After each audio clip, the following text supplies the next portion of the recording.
Good morning and welcome to Kantipur TV HD. You're watching Kantipur Yoga, and in today's episode I am back with something again medical related, which is a herniated disc. A herniated disc and spondylitis is quite very common. Herniated disc, spondylitis, cervical problems, slip disc, all of these are quite back and spinal issues. These are very common in people who have a lot of bending job, heavy work with your hands, picking up, pushing, standing long hours, sitting for long hours. These are very common issues with people who have jobs as such. Herniated discs, what generally happens is when the disc will bulge, when it moves, it causes a little tension on your spine and the nerves get compressed. So your herniated disc can cause a lot of nerve compression and a little mobility and aching in terms of flexibility. Also, your range of movement becomes very limited, and anytime you try to extend or flex out, you start to feel a little pain. So herniated disc is quite a common problem nowadays with our sedentary lifestyles. Herniated disc can also be helped with through physio and a little bit of yoga practice. So rehab exercises and stretches and movement and strengthening can help your herniated disc to feel better, probably even help cure it or make it feel good enough so that you do not have the problem again.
Now, what you want to focus on, even in rehab exercises and yoga practice or any strengthening exercise practice that you like to incorporate if you have this diagnosis, you want to avoid forward folding, because forward folding garदाखेरि चाहिँ we elongate our spine into the front, which is already the issue because of the compression in the spine. So you want to avoid bending forward. Instead, you might want to try a little back bending, not too much, just a little gentle back bending.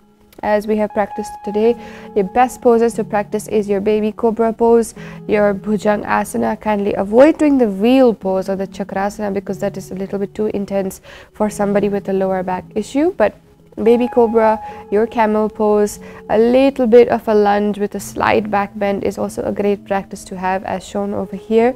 You can work on your core strength, your abdominal muscles, and the flexibility of your spine. So if you want to really work with yoga asana practice and exercise practice, you will work with your core strength. That means your abdominal muscles, the sides of your abdominal muscles, and your back.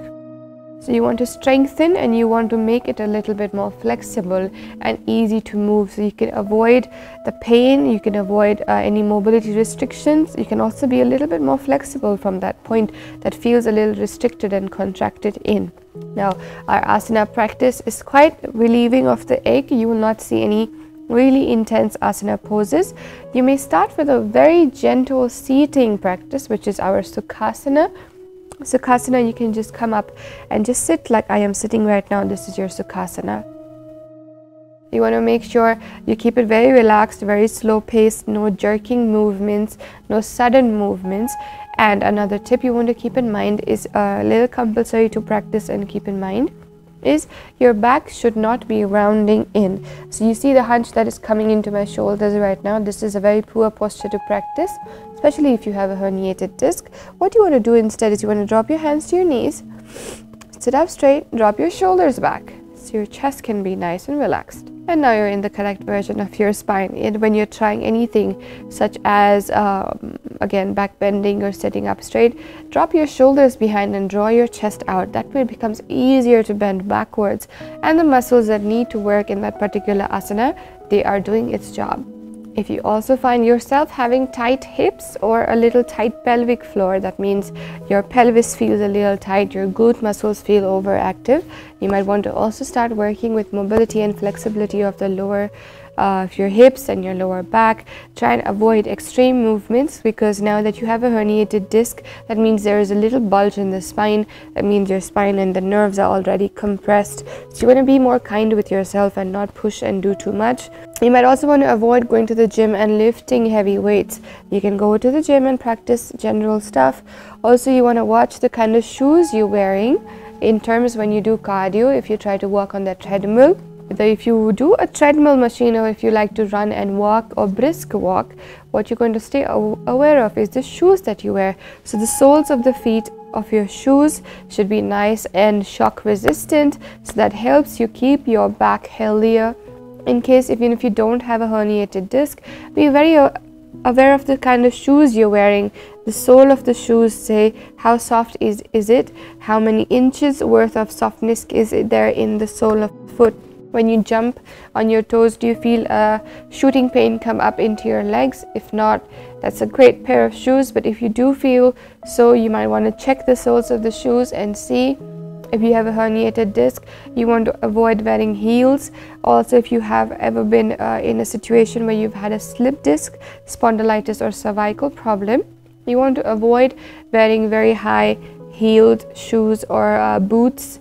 It's winter season, it's quite fashionable right now, but if you want to keep your back healthy and you want to keep that pain away, you're going to want to wear a little flat shoes with a good sole and compression down, and you want to avoid wearing heels that can cause more postural defects. And that will be it for today's episode. I hope you enjoyed learning about how to move if you have a herniated disc, or if you also witness somebody with a herniated disc doing something wrong, you can actually correct them and ask them to research it and see why they should not be forward folding. Instead, backward bending is way more healthier for somebody who suffers with a bulge. And I would like you to stay safe and practice easy. Don't force yourself. I hope you enjoyed today's episode, and I hope this is good for anybody with lower back ache also. So if you suffer from lower back ache anyways, you can also practice these asanas. Over time, you'll see a lot of strengthening and flexibility in your spine. Have a very nice day ahead, and I hope you enjoyed. Take care, stay safe.